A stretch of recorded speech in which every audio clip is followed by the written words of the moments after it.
So Melusine is going back on right up on the JP version of the game, and I will take any and all opportunities to shill for how good this servant is. And so this is going to be a video basically saying, yeah, you probably should summon for Melusine, but not immediately. Like, don't summon right now. Wait for the new servants to get announced on JP in the next couple of days, because Melusine's banner will be out to like the 30th. See how good those new servants are, maybe do a couple pulls on them if they're really good, and then you can go back to the Melusine banner and then try to secure her. Again, just being a little bit patient to make sure you're going to get the most out of your Saint Courts. Now, if you're a whale player, you're probably just going to summon on Melusine and then just summon on the next banner. This is more for people that need to like extend their Saint Courts as far as possible. But I don't know, maybe you're just like, I don't absolutely care about any of these new riders. I don't like their designs, which I think is impossible because the new Nikki servant looks absolutely adorable. I don't know how you can not care about her. But if you just don't care about them, you're like, I have every rider in the game at NP5, I think I'll be fine, then I guess you can go ahead and summon on Melusine with no regrets right now.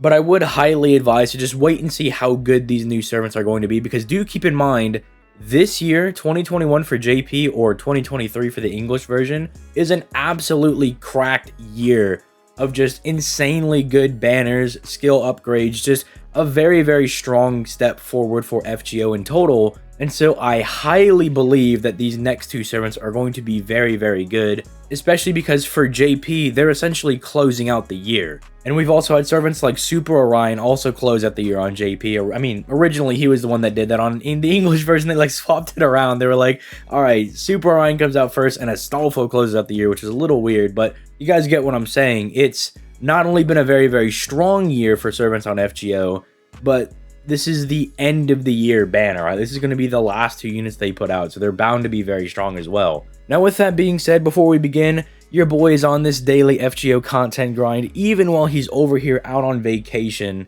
I have masterminded a way to still get the daily uploads done. So for that, if you could just give your boy a like and subscribe, it would be greatly appreciated. If you want another way to support the channel, I'm affiliated with LD Emulator and Loot Cakes down in the description down below. I don't think I need to give the whole advertising gimmick shtick thing here, because I'm pretty sure I've said it enough that everybody gets it by now. But those are free ways to support the channel. If you want more content, I stream every weekday on Twitch, and you can click that join button to become a channel member to gain access to bonus videos for channel members only. Now do keep in mind, I am on vacation, so streaming every weekday for this week when this video goes up may or may not happen. I may be skiing and stuff, so I don't know if I'm actually have the time to stream. But also don't be surprised if I do have like an extra hour on vacation to stream for you guys, because, you know, I love seeing you guys on the Twitch. I love those streams. So maybe, just maybe, I'll put down the snowboard for 2.5 seconds to make sure that I can, you know, stream for you guys. But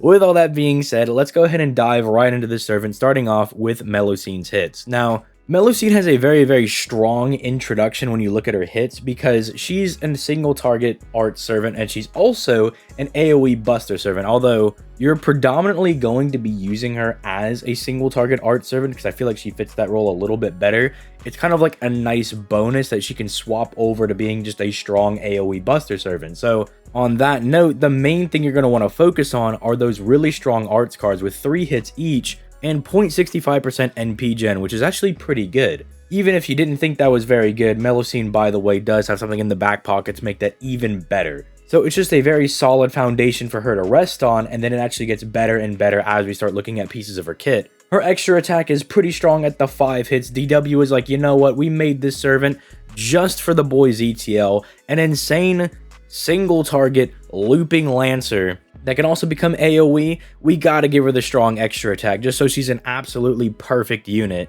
Which, by the way, if you didn't know, the extra attack is a composite card that gens stars, NP, and does big boy damage, and it's very reliant on your natural NP gain and star genning abilities, because unlike the other cards, it cannot crit. Now, with her being pretty decent with 0.65% NP gain and 12% star gen, you will get a little bit of mileage on the extra attack. Unfortunately, there's nothing like in the passives that really give her passive star gen or anything, or just like passive NP gain or anything like that to make it a little bit better. So if you really want that extra attack to hit different, you're probably going to level up her append skill. But really, Melusine is one of those servants that I don't really think you need to do anything with her append skills. You can just do that as kind of somewhat of a bonus. But enough about the hits. Let's actually just get into the meat and potatoes of this servant, the actual good stuff. So starting off with skill 1, You literally just have what I would call generic good stuff on skill 1. She gets a 40% attack buff for 3 turns, she gets 500 damage cut for 3 turns, a 2k boost to her max HP, and then a 30% NP gauge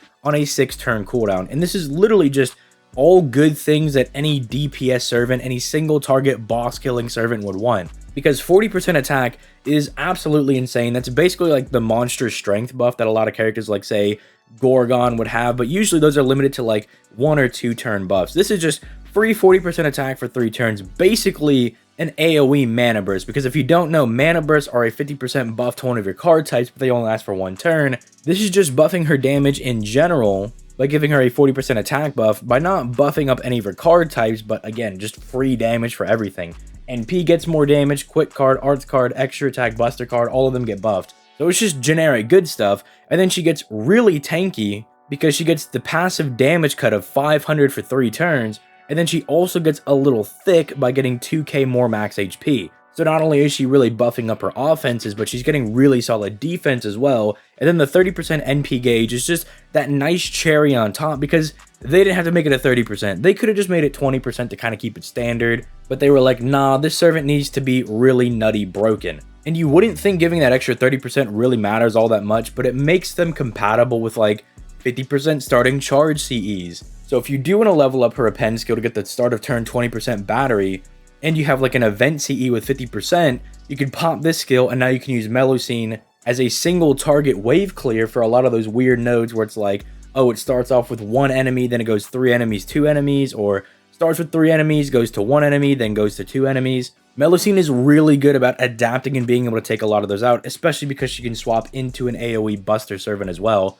But we'll talk about that as we get to her 3rd skill. Her 2nd skill, on the other hand, is just, again, generic crit the skill. Now, since Melusine is an art servant, she really doesn't have a lot of capacity for genning stars. If you didn't know, arts cards literally have a star genning value of 0, similarly to how buster cards have an NP genning stat of 0 as well. You can get buster cards to gen NP in cases like, say, Summer Nobu or Skahawk, and you can get arts cards to gen stars if you're using somebody like Lan Ling or Caskill. But this is actually why her 2nd skill is so good, because art servants are not generally crit servants because they don't have the capacity to gen stars. You have to have special cases like someone like Estrella or Melusine that can just provide themselves with an absolute dumpy amount of stars to play around with. So not only does she get absolutely insane overkill amounts of star absorption, like she did not need 5000% star weight. She's already a Lancer with decent natural star weight. They did not need to give her like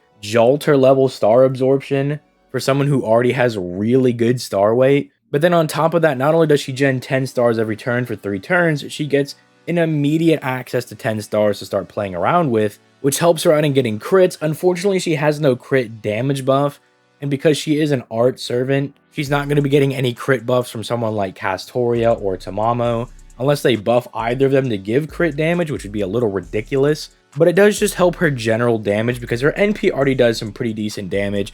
So now this is basically just saying, okay, her normal cards will be able to at least crit for a little bit of bonus damage, but they're like, we're not giving you the massive like 50% crit damage or 100% crit damage. Like, we're not giving that to her. She's already good enough. Although I kind of have this personal belief that FGO for a lot of these skills has kind of been building flaws or not completing certain skills so that they have an opportunity to buff them in the future. And like, you can see that in Melusine, that like the one thing she's kind of missing is a crit damage buff. And it's just my personal belief that they purposefully left that out so they could add it later. So I wouldn't be surprised if like next year we get a buff for Melusine where she gets like a 50% crit damage buff for 3 turns, or it's like 100% crit damage for 3 attacks for 3 turns, something along those lines. But it's really the only thing she's missing. Now we move on to the Ooga Booga Chatty 3rd skill, which is what kind of made Melusine really broken in the first place, because she was already really good as a single target art servant, but this opened up a lot of avenues for Melusine. So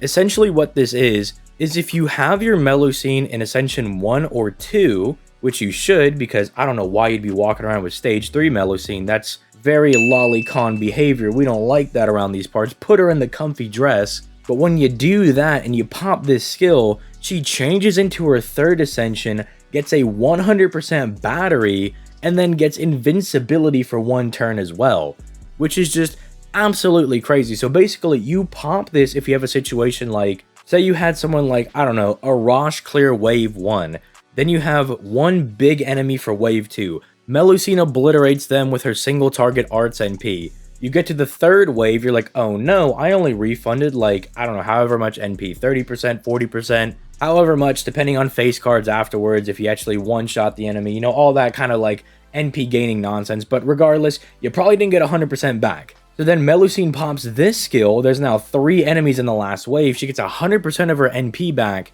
and now she can wipe the entire board.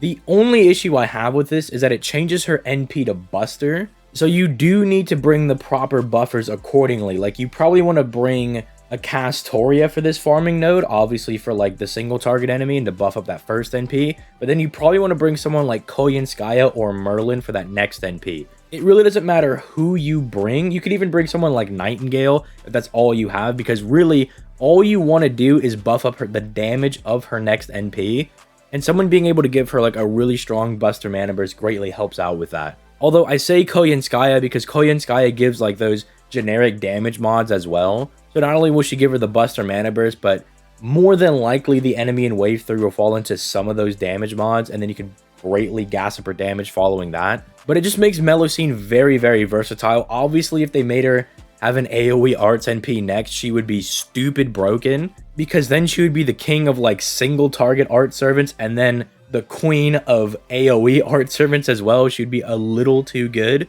And again, it's not like even after she transforms that the skill is bad. After that point, if you need to pop the 3rd skill again, it's just 30% NP damage for 3 turns and then invincibility for 1 turn. So she still keeps the survivability, but then instead she just gets big damage. I've really rarely ever had a situation, if ever had a situation, where I've needed to pop the 3rd skill again. That usually just kind of means something went horrifically wrong, like one of my supports got like obliterated, or the boss just started stalling, or they had like weird mechanics where they just couldn't be damaged for a bit. Usually, once you pop that 3rd skill, the fight is coming to a close. Now, kind of speaking about the NP, we've been talking about it, let's go ahead and talk about both NPs. And the NP, the single target one, is like 1000% the reason that I think she is like the queen of single target Art Servants. Because sure, it does some decent damage, and it gives them the increased damage take thing that like Saber Lancelot has. She drops 10 stars. All of that is really good because she's getting more damage every time she fires her NP. That lasts for 5 turns, so she's hitting harder and harder and harder and harder every single time.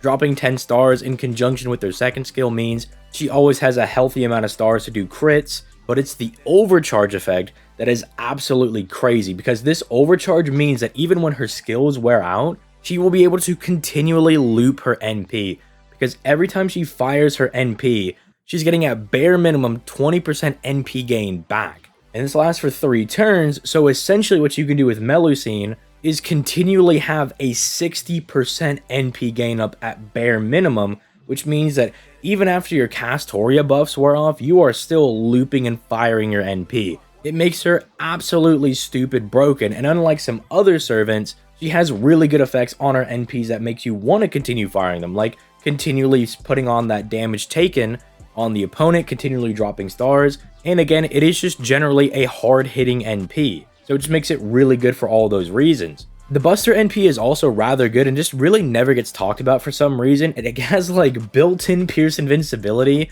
and then it gives her a 20% to 60% Buster buff as soon as it fires. That also lasts for 3 turns, so this is supposed to kind of balance out the NPs. Because keep in mind, all of her buffs are very general, like she doesn't have an Arts Mana Burst or anything, so that way it wouldn't be a dead skill whenever she transforms into the next NP, and that's why she has like a big NP damage buff on the 3rd skill. So just in case you need it, it's just a generically good thing that the Buster version of Melusine can use, and it also gives her access to triple buffing herself with the 40% attack buff, the 30% NP damage, and then at bare minimum 20% Buster Mana Burst. The reason again that they throw all that in there is because they know you're probably going to be using her with double Castoria, and they know that she's going to need a lot of help because Castoria really is only going to be giving her the threat against humanity buff that can be situationally useful, and then the attack buffs on the NP and on her 1st skill. So It's very, very intelligent design in Melusine because they very clearly knew what they were doing for this servant and tried to make her as broken as possible. And really, the only thing that I can kind of complain about is that she just doesn't have a crit damage buff.